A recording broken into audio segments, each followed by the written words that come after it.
والصلاة والسلام إلى حضرة النبي سيدنا محمد صلى الله عليه وسلم وآله وصحبه وذريته الكرام. الفاتحة. أعوذ بالله من الشيطان الرجيم. بسم الله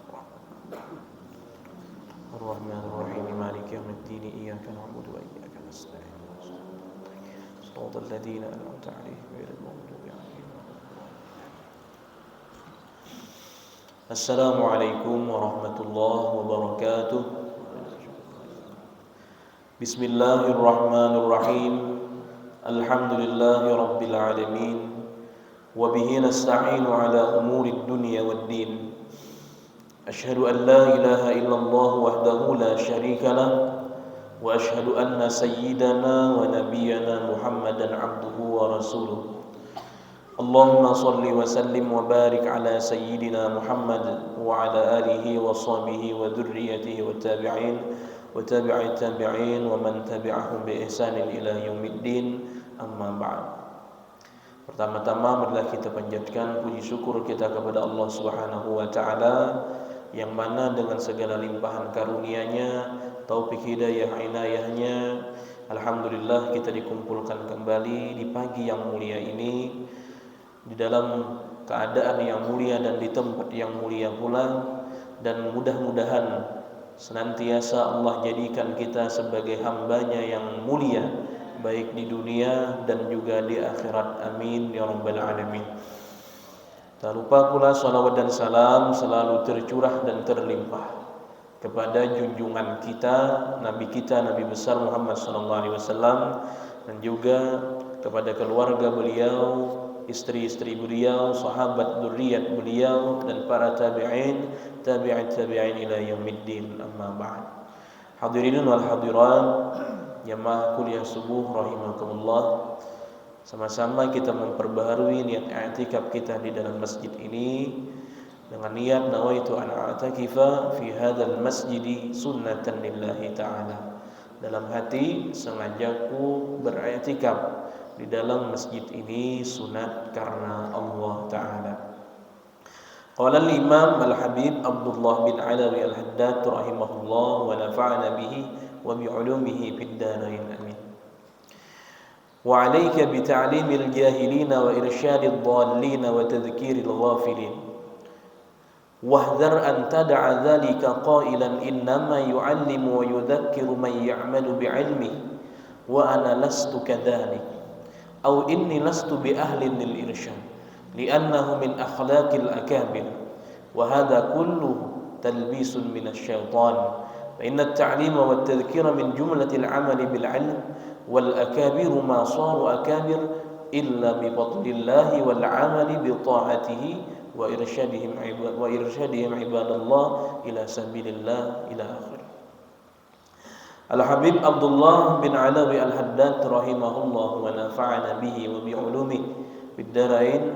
Beliau berwasiat di dalam kitab beliau, lazimilah dengan memberitahu, melajari orang-orang yang tidak mengetahui dan memberi petunjuk kepada orang-orang yang sesat, serta mengingatkan orang-orang yang lalai. Manusia tatkala dia berbuat salah, gawiannya kada bujur, itu antara tiga. Bisa karena kada tahu, atau mungkin memang ba'astilah melanggar, atau kada ingat.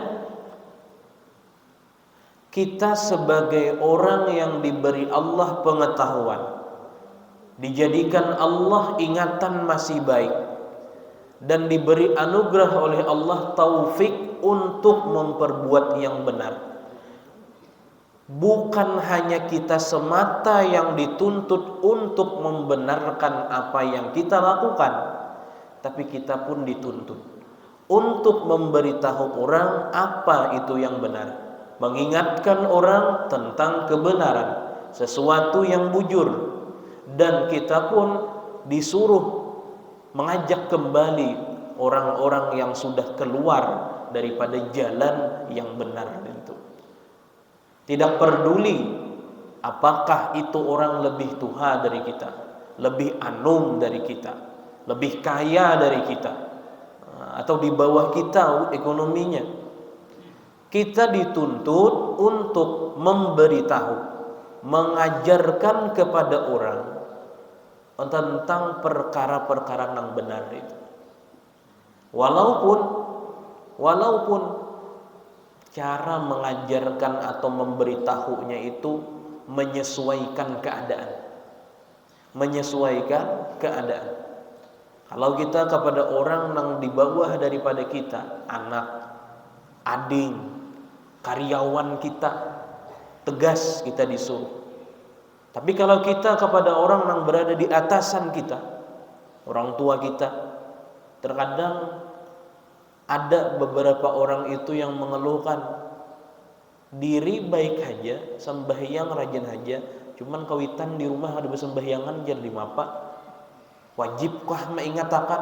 Tetap wajib, tapi caranya beda ketika mengingatkan yang orang tua untuk salat, beda dengan mengingatkan anak, menyuruh anak untuk salat. Nah, disinilah perlunya terkadang kita memiliki kecerdikan. Nah, sebagaimana diceritakan pernah terjadi kepada Sayyidina Hasan dan Husain radhiyallahu anhum. Mereka berdua melihat seorang laki-laki yang wudunya kada bujur. Sayyidina Hasan, Sayyidina Husain ini kekanakan masih melihat ada orang tua berwudu tapi kada bujur. Dan mereka mengetahui bahwa itu wudunya kada benar, salah. Kalaunya langsung disambat, paman wudu pian salah, mau sadiki sidin orang tua. Nah, lalu bagaimana dengan kecerdikannya? Mereka berdua ini akhirnya mengambil posisi. Ujar Sayyidina Hasan, wahai adingku, engkau berwudu dengan cara nang macam kayak orang tua tadi. Berwudu kayak nak kutagur kisahnya. Sayyidina Husain bisa berwudu, cuman hendak melajari orang. Akhirnya Sayyidina Husain berwudu menuruti gaya orang tua tadi. Orang tua tadi berwudu di gawak. Nah, datang Sayyidina Hasan, wahai adingku, apa yang kau lakukan tentang wudu itu masih ada yang belum bujur. Imbah kayak apa bujurnya? Nah, turuti aku, jadi Sayyidina Hasan. Turuti aku wudu. Dilihat oleh Sayyidina Husain, orang tua yang ada dalam keadaan sedang berwudu tadi pun itu akhirnya melihat juga. Oh, tadi wudunya sama lawanku, salah. Bahaya apa bujurnya? Lihat tiga gawian Sayyidina Hasan. Oh, ternyata kak ini nang bujur. Nah, ini pun ada perlu kebijakan daripada orang-orang yang menyadari dirinya itu tidak beres dalam ibadah, tidak beres dalam berbuat kebaikan. Kita kada peduli orang itu sudah alim kah, kada peduli orang itu cangkal hadir di majelis ilmu. Urusan cangkal hadir itu anugerah Allah. Urusan orang itu berilmu itu anugerah Allah. Tapi urusan menerima kebenaran, ini pun termasuk anugerah Allah yang berbeda. Berapa banyak orang yang hadir di majelis ilmu, berapa banyak orang yang sekolah pesantren tamat, tuntung 6 tahun, 7 tahun, ada yang 10 tahun, tapi bujur ilmunya ada, tapi dirinya tidak sadar bahwa dia memiliki kekurangan dalam beribadah. Mungkin caranya belum bujur pas, mungkin inya kada tahu kayak apa itu nang bujur. Ia ahli dalam baca kitab, ia ahli inya dalam urusan menjelaskan pelajaran, tapi terkadang ibadah mau kada bujur belum. Kenapa? Biasanya itu karena waktu dia belajar tidak langsung dia amalkan.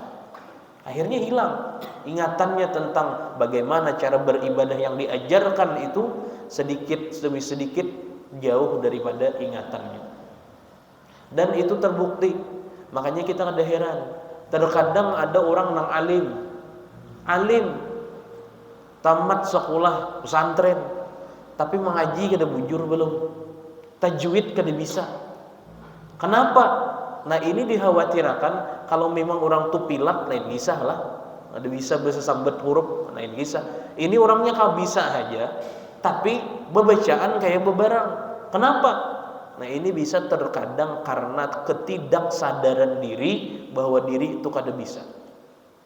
Makanya kita walaupun sudah memiliki usia yang cukup dewasa, walaupun berisi ilmu dan cukup, tetap dimanapun kita berada dituntut untuk istifadah, mengambil faidah, mengambil pelajaran, baik daripada sikap yang dilakukan oleh para ulama, baik itu pelajaran yang disampaikan oleh para ulama, kita mesti mengambilnya. Sehingga apa yang disampaikan dari kebaikan, yang diajarkan dari kebenaran, itu semua kawa bermanfaat, bukan semata-mata pandir wara. Orang ceramah wara, mendengar wara cuman kada memahami. Sia-sia jadinya.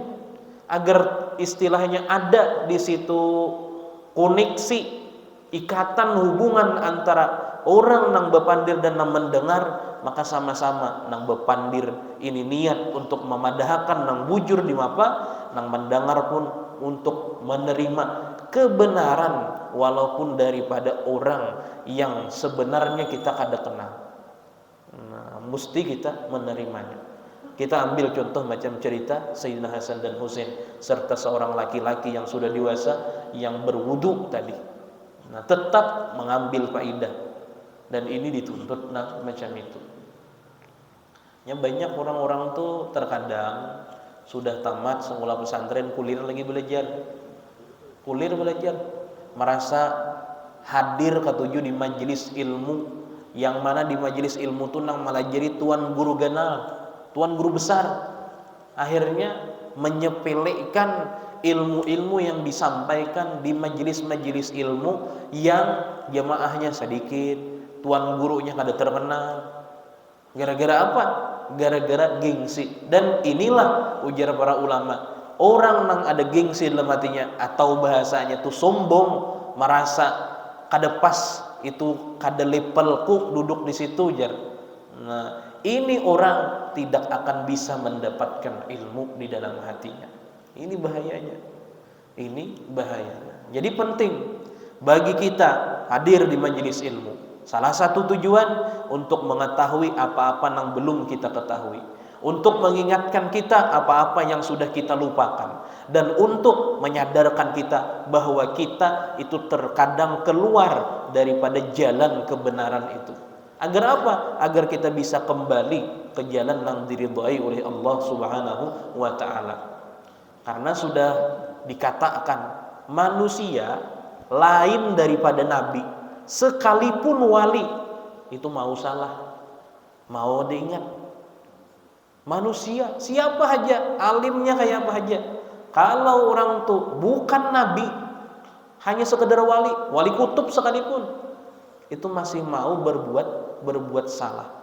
Kenapa? Mungkin lupa, mungkin sengaja. Tapi bagaimana agar dia cepat kembali? Apalagi kita orang biasa. Kita orang biasa ini mesti sadar diri bahwa kita nih sehari-hari banyak salah. Sehingga kita perlu siraman kalbu istilahnya. Pengingat kita di mana? Di majelis-majelis ilmu, di antara salah satu siraman yang paling manfaat bagi kita orang-orang beriman. Nah, hadirin wal hadirat rahimakumullah. Dan jangan sampai, ujar Habib Abdullah Al-Haddad, engkau tinggalkan mengajari, memberitahu, mengingatkan tentang kebaikan itu dalam keadaan engkau berkata, hanya saja yang patut melajari orang itu hanyalah orang yang mengamalkan lawan ilmunya. Jangan sampai macam itu, jar Habib Abdullah Al-Haddad. Bahasa kada pantas aku menyampaikan, mengatakan orang ilmu seorang aja belum tak amalkan. Jangan. Nah, kenapa? Nah, karena itu ujar Habib Abdullah Al-Haddad, talbis minasyaitan, itu adalah pengelabuan, tipu daya daripada syaitan.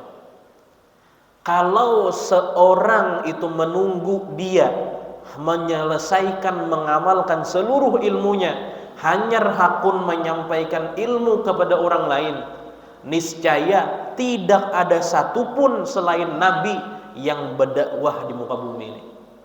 Tidak ada satupun yang hakun melajari orang yang ada di muka bumi ini.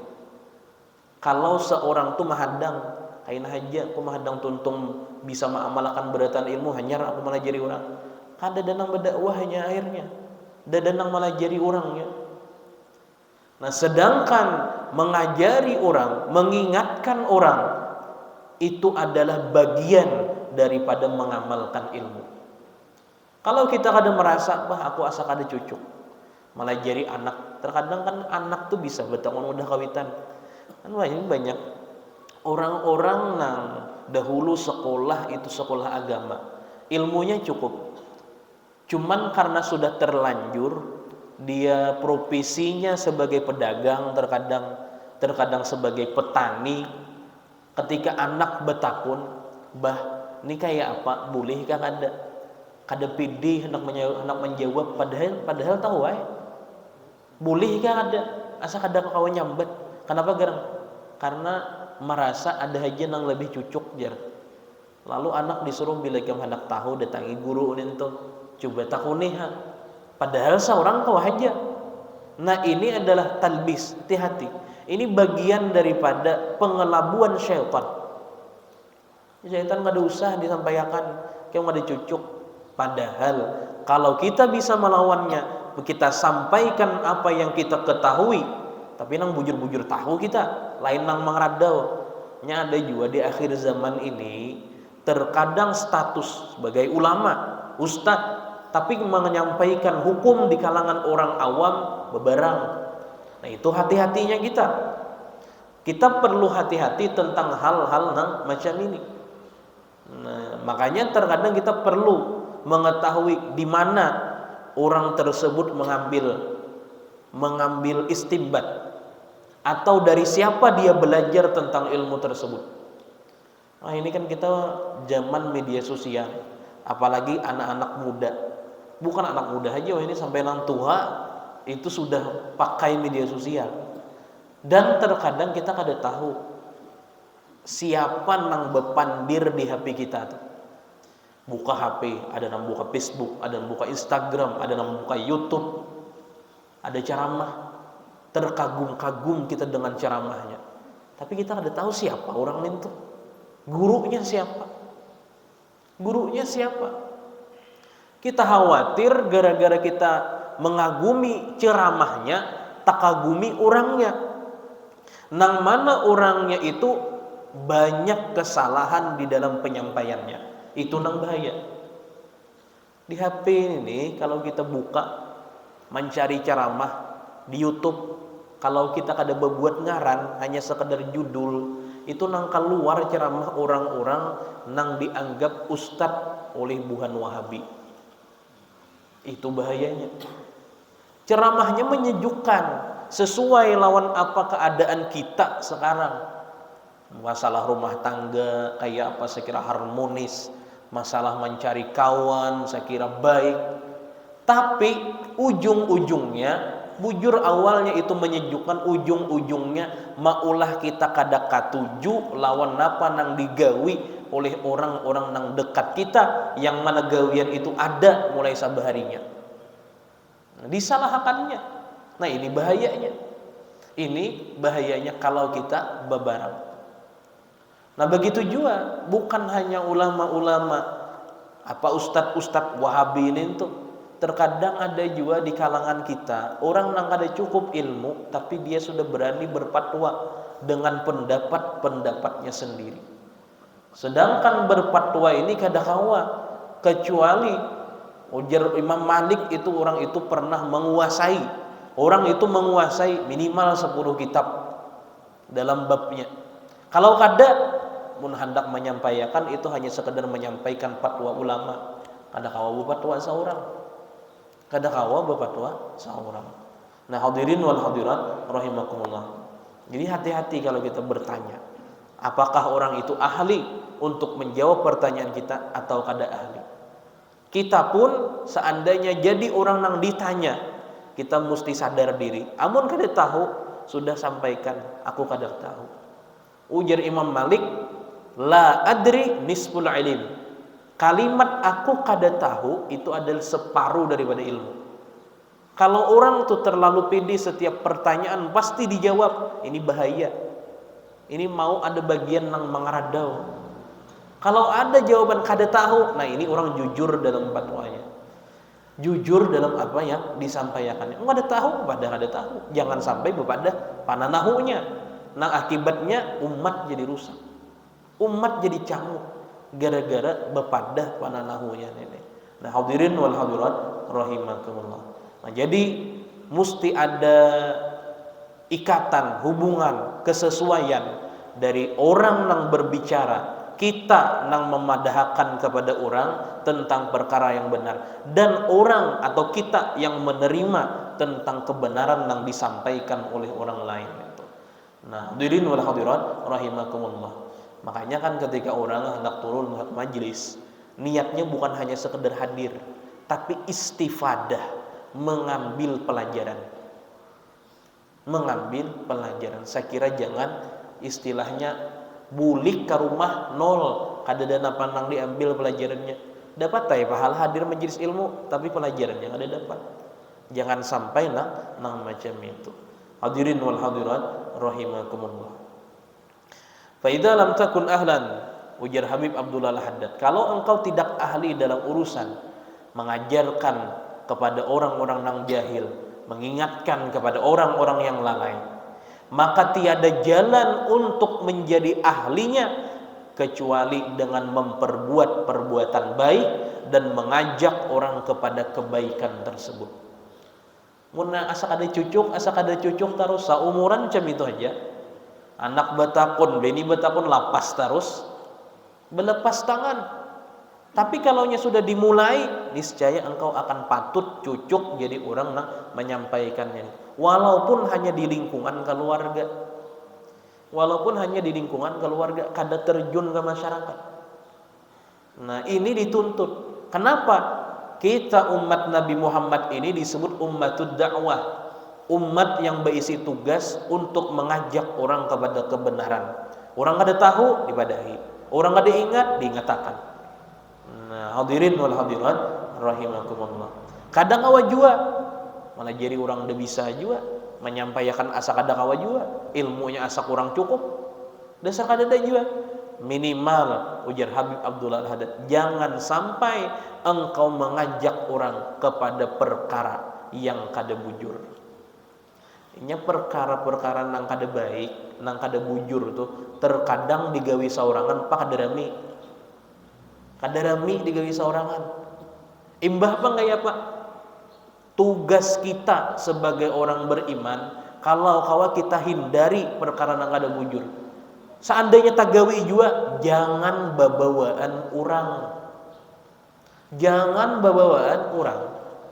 Sekarang ini zaman modern. Babawaan itu mudah, fasilitasnya mudah, termasuk kepada perkara yang kada baik.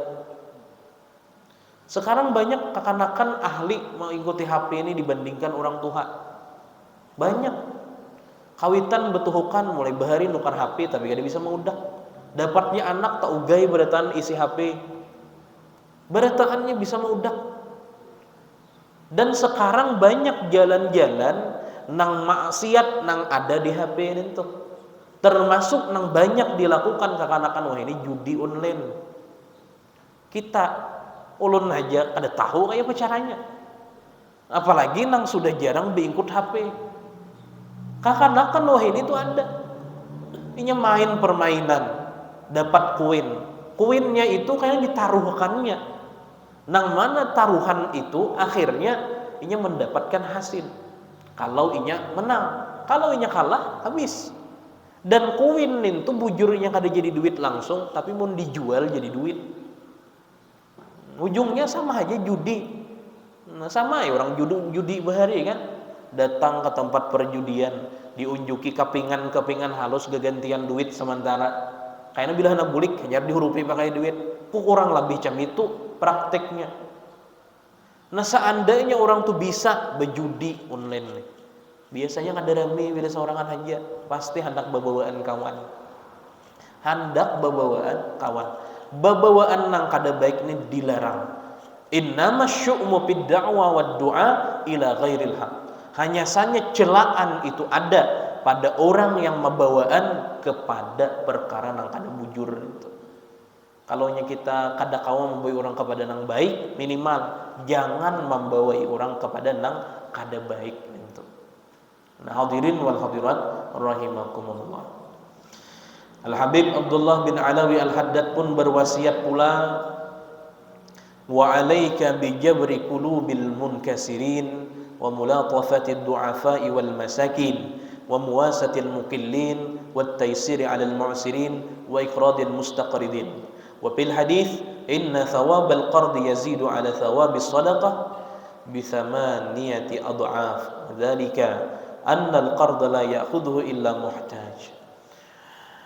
Beliau berwasiat, lazimilah dengan menambal, menghibur hati orang-orang yang pecah.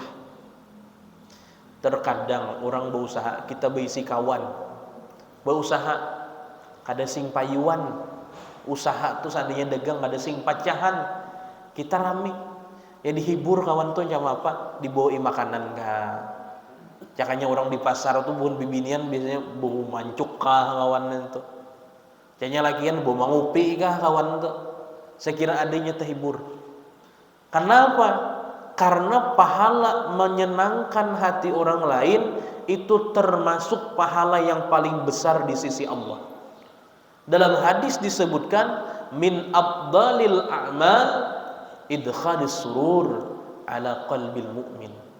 Termasuk paling besar pahala amal idkhalus surur, memasukkan kegembiraan di hati orang beriman. Jadi orang-orang yang sedang pecah hatinya, sedang bersedih, kita hibur. Bersedih ini antara dua. Terkadang sedih itu karena dunia, terkadang sedih itu karena akhirat. Kalau sedih karena dunia, macam kayak berusaha kada berhasil. Nah, sedih karena akhirat, mungkin hendak bertaubat, hendak belajar, tapi bingung kemana mencari orang yang melajari. Kayak apa caranya sekira baik. Sebagaimana terkenal kan kisah orang yang membunuh 99 nyawa itu. Nah mencari kemana jalan. Nah ternyata pertama bertemu dengan seorang pendeta, ajar pendeta, kayak kada kawa taubat lagi, kada kawa taubat. Nah mendengar macam itu, bertambah sakit hati. Dibunuhnya si pendeta itu. Akhirnya bertemu dengan seorang laki-laki yang alim pada masanya. Akhirnya bertanya, apakah Allah akan terima taubatku? Nah ujar si laki-laki, lebih dari itu pun Allah akan terima taubatmu. Nah ini bentuk daripada menghibur hati orang-orang yang sedang pecah hatinya. Jadi jangan sampai kita di dalam agama itu istilahnya menyudutkan orang lain. Nah, menyudutkan orang lain, memberatkan behimat orang lain itu jangan. Nah sistem dakwahnya ulama-ulama kita yang ada di Indonesia ini itu disuruh dakwah dengan cara bil hikmah wal mau'izatil hasanah. Nasihat tetap jalan, tapi jangan istilahnya memberatkan orang lain. Bisa mah mudah, jangan lapah, jangan lapah. Ada dahulu orang pernah berkisah lawan ulun. Orang tuh waktu dahulu kuliah semulanya, sembahyang, ada beberapa tertinggal, kada bujur, kada perhatian dengan agama. Sampai akhirnya imbah berumah tangga, bagana di satu komplek, satu perumahan, satu kampung, yang di situ parak lawan majelis ilmu. Rupanya karena parak lawan majelis ilmu itu sedikit banyaknya tergugah hendak duduk di majelis ilmu itu. Nah duduk di majelis ilmu, akhirnya cinta dengan ilmu, katujuh hadir. Nah ini di antara keutamaan kalau kita berisi rumah kediaman parak lawan tempat kebaikan, ditariknya kita untuk baik. Jadi akhirnya orang ini hendak baik. Batakun lawan guru itu guru tika Al-Quran nang malajari anak siden. Guru ulun ini bahari waktu belum kawin sembahyang itu bebarang. Ada tahu berapa kali sudah ulun tertinggal. Kayak ulun han taubat kawakah ujar nang gurunya ini, orangnya aja guru ini orang lain bukan ahli agama, hanya sekedar bisa melajari orang mengaji. Baucap alih bener itu taubat jar. Disambat ngalih. Wa tambah sini aku bulik jisin menangis saja di rumah. Iya apa kau hendak taubat? Kayak apa kau hendak baiki diri? Nah akhirnya datang kepada seorang ulama bertanya, kayak apa ulun nih? Ujar ulama, nyaman aja deh tuh. Yang penting taubat dulu, niatakan engkau qadha ketinggalan-ketinggalan dibanding nang mana ditinggalkan waktu engkau dahulu itu. Yang penting niatnya ada mengqadha, ada kesempatan qadha, ada kesempatan qadha. Nah, apa kawa seandainya mati sebelum habis qadhaan itu, Allah akan ampuni dosa engkau karena sudah ada niat nang bujur di dalam hatinya. Nah, ini bentuk jabril munkasirin, menghibur hati-hati orang yang pecah, yang bersedih karena keluputan dalam urusan agama itu. Nah, hadirin wal hadirat rahimakumullah. Segitu juga kita disuruh itu berlemah lembut dengan orang fakir, orang-orang yang lemah, orang-orang miskin. Menghibur orang-orang yang susah, memudahkan orang yang dalam kesulitan. Termasuk diantaranya adalah iqradul mustaqridin, menghutangi orang yang hendak berhutang. Cuman urusan menghutangi ini terkadang berat. Menghutangi berhutang itu nyaman aja. Menghutangi nang berat nih. Nah, lalu kayak apa? Di dalam agama berhutang itu boleh. Boleh, tapi itu solusi terakhir. Jangan dijadikan pertama. Orang hendak berusaha, apakah berhutang dulu? Jangan. Apa nang ada kawa dimudalakan kira-kira? Jangan berdahulu berhutang dipikirkan. Oh, ada modal sekian, usaha apa nan cucuk. Bilanya kada kawa juga, mesti berhutang, ayo berhutang. Tapi itu jalan terakhir, jangan dianggap jalan pertama. Nah, jangan dianggap jalan pertama. Kenapa? Kalau dianggap jalan pertama, terkadang orang tuh sayangannya hendak membayari hutang tuh. Karena bayar hutang mah sayangannya aja duit tak pakai pulang kayak naik bayar dulu. Ini ngalih. Ini ngalih. Dan berhutang itu di dalam agama dibolehkan. Kada dianggap berat. Kalau berhutang itu sekedar untuk menutupi keperluan hidup. Dan inilah nang ujar Nabi, pahala menghutangi orang itu 8 derajat lebih banyak dibandingkan sedekah. Memberi sedekah pada orang itu 10 aja Pak balasannya, hitungannya paling ada 10. Sama kalau menghutangi orang lain itu 18 balasannya. Menghutangi nang mana? Orang-orang nang bila kada dihutangi kada makan sidin, kada dihutangi kada kau bayar kontrakan, kada dihutangi kada kau berobat. Nah, menghutangi orang-orang macam ini lebih besar pahalanya dibandingkan bersedekah wara. Menghutangi itu. Kenapa? Karena orang itu perlu. Utang nang macam ini tidak dilakukan oleh orang kecuali karena perlu. Nah, tapi kalau orang berhutang untuk bermewah-mewah ini dicela. Hendak kenapa berhutang? HP asa ketinggalan zaman sudah. Nah, lalu mencari duit berhutang sekira HP puga nang baik. Sepeda motor sudah ketinggalan zaman. Hendak hal sepeda motor hanya berhutang. Maka wah ini urusan berhutang nang barang-barang ini nyaman benar sampai kagayung dikarinitakan orang wah ini. Nah, apalagi nang gana-ganal itu. Nah, ini nang dicela. Dicela dalam arti kata beberapa ancaman ada.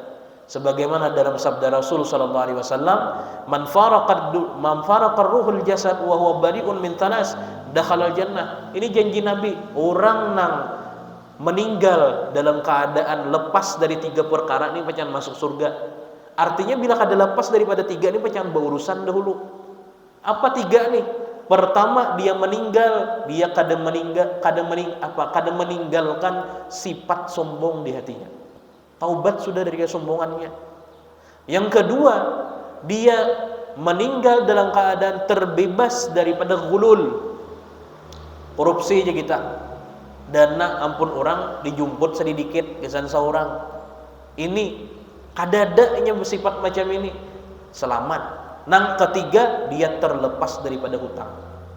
Meninggal kada berhutang, meninggal dalam keadaan kadada beisi hutang, jar Nabi dakhalal jannah, masuk surga. Ini diriwayatkan oleh Imam Ibnu Majah. Nah ini artinya apa? Kalaunya orang itu meninggal dalam keadaan berhutang, apalagi berhutang hanya sekedar untuk bermewah-mewah, bernyaman-nyaman, bermegah-megah, ini masuk dalam ancaman, nang mana ancaman itu berbunyi dari Rasul sallallahu alaihi wasallam, nang artinya orang sahibud dain, orang yang memiliki hutang itu menjadi tawanan kaina di hari kiamat. Tertawan di hari kiamat. Ini bahayanya kalau berhutang. Nah, jadi berhutang boleh, tapi ini solusi terakhir. Nah, solusi terakhir. Kalau kita hendak selamat, mati jangan bertinggal hutang. Hendak nyaman, mati jangan bertinggal hutang. Istilahnya ada oleh para ulama dikatakan orang yang meninggal dalam keadaan masih tak hutang dan hutangnya kadada nang menanggung, ini orang maglul, terpasung di dalam kuburnya. Walau dikubur tarang, waktu hidup amalannya banyak misalnya, kuburnya tarang, kuburnya luas, tapi muntah pasung ada guna juga. Macam kayak kita begana di istana, cuman ditihangnya diikat orang, nah pahabar, ada guna. Artinya amalan nang pacan menolong kita kaina dalam kubur, mun handak jadi nyaman, meninggal jangan sampai bertinggal hutang. Amun ada hutang juga bepadah lawan anak, lawan siapa ahli waris. Sebelum seorang meninggal berwasiat, kaina bila aku meninggal tanggungkan hutangku. Jangan sampai meninggal ada hutang nih kaina betinggalan lawas. Nang alih ini ahli waris pikir-pikir. Meninggal kawitan ya ahli waris. Jar nang tuan guru madahi tanggungkan hutang sidin nyaman. Ulun hendak nanggungakan jeung anak, tapi musia banyak bener. Pikir-pikir aja dahulu. Ini nang alih. Nah ini nang ngalih. Jadi solusi nang paling baik, kalau kita kawa kada berhutang tuh kada usah. Kalau kawa kada berhutang kada usah. Itu akan menyelamatkan kita dan akan memudahkan kita baik di dunia sampai kita di negeri akhirat. Nah kalau ada orang yang hendak berhutangan kita, hutangi. Kalau kita ringan hati, kalau bisa menghutangin itu na anggaran hati ini kawa kada menagih. Kawa kada menagih. Mau kada kawa sudah bebadah minta rida kada kawa menghutangi. Mau kebanyakan misal, nah berat, amun anggaran 30.000, 50.000 gasan makan sehari-hari orang berhutang, kayaknya ringan aja hati misal dari orang kada bayar. Nah dan membebaskan atau menganggap lunas hutang orang nang macam itu, ini pahalanya besar. Sepanjang hidup kita dicatat sebagai amal ibadah bersedekah kepada orang yang kita tolong tersebut. Nah hadirin wal hadirat rahimakumullah, mudah-mudahan Allah jadikan kita hambanya yang selalu bertakwa. Kita bisa mempelajari dan mengajarkan kebaikan-kebaikan, dan termasuk kita digolongkan umat Nabi yang menjalankan tugas dakwah kita minimal kepada orang-orang terdekat kita. Kalau bisa kita dijadikan orang yang bermanfaat di dalam ilmu agama, di dalam dakwah kepada seluruh manusia. Amin ya rabbal alamin. Mudah-mudahan kita diberi keselamatan dunia dan akhirat, diberi rahmat di kehidupan kita sampai nanti di negeri akhirat. Amin ya rabbal alamin. Mungkin itu yang dapat disampaikan. Salah khilaf mohon dimaafkan. Billahi taufiq wal hidayah. Wassalamualaikum warahmatullahi wabarakatuh. Al-Fatihah.